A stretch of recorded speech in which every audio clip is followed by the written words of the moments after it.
Hallelujah പാടിടുന്നേ, hallelujah hallelujah hallelujah പാടിടുന്നേ, hallelujah hallelujah.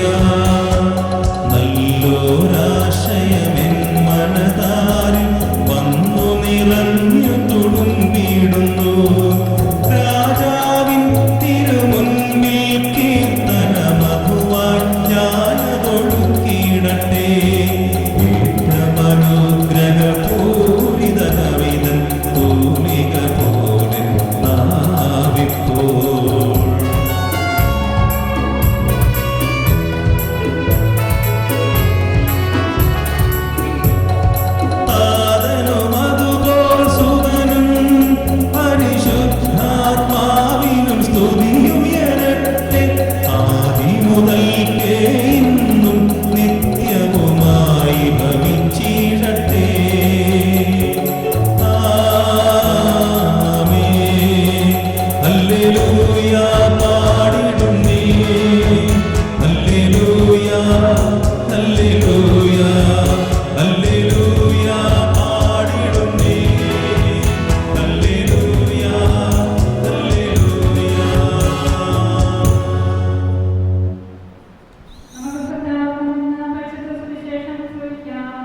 സമാധാനം നിങ്ങളോട് കൂടെ.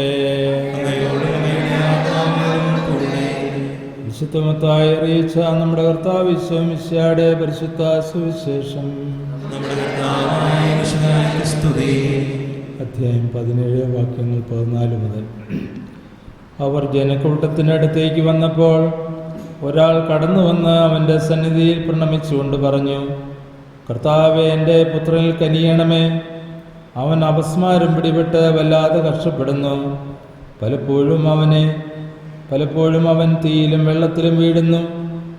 ഞാൻ അവനെ നിന്റെ ശിഷ്യന്മാരുടെ അടുത്ത് കൊണ്ടുവന്നു, പക്ഷെ അവനെ സുഖപ്പെടുത്താൻ അവർക്ക് കഴിഞ്ഞില്ല. യേശു പറഞ്ഞു, വിശ്വാസമില്ലാത്തതും വഴിവെളിച്ചതുമായ തലമുറയെ, എത്രനാൾ ഞാൻ നിങ്ങളോടുകൂടി ഉണ്ടായിരിക്കും? എത്രനാൾ ഞാൻ നിങ്ങളോട് ക്ഷമിച്ചിരിക്കും? അങ്ങനെ അവനെ ഇവിടെ എൻ്റെ അടുത്ത് കൊണ്ടുവരിക. യേശു ഉടനെ അവനെ ശാസിച്ചു. പിശാച് അവനെ വിട്ടുപോയി. തൽക്ഷണം ബാലൻ സുഖം പ്രാപിച്ചു. അനന്തരം ശിഷ്യന്മാർ തനിച്ച് യേശുവിനെ സമീപിച്ച് ചോദിച്ചു, എന്തുകൊണ്ടാണ് ഇതിനെ ബഹിഷ്കരിക്കാൻ ഞങ്ങൾക്ക് കഴിയാതെ പോയത്? യേശു പറഞ്ഞു, നിങ്ങളുടെ അല്പവിശ്വാസം കൊണ്ട് തന്നെ. സത്യമായി ഞാൻ നിങ്ങളോട് പറയുന്നു, നിങ്ങൾക്ക് കടുകുമണിയോളം വിശ്വാസമുണ്ടെങ്കിൽ ഈ മലയോട് ഇവിടെ നിന്ന് മാറി മറ്റൊരു സ്ഥലത്തേക്ക് പോവുക എന്ന് പറഞ്ഞാൽ അത് മാറിപ്പോകും. നിങ്ങൾക്ക് യാതൊന്നും അസാധ്യമായിരിക്കില്ല. നമ്മുടെ കർത്താവായ മിശിഹായ്ക്ക് സ്തുതി.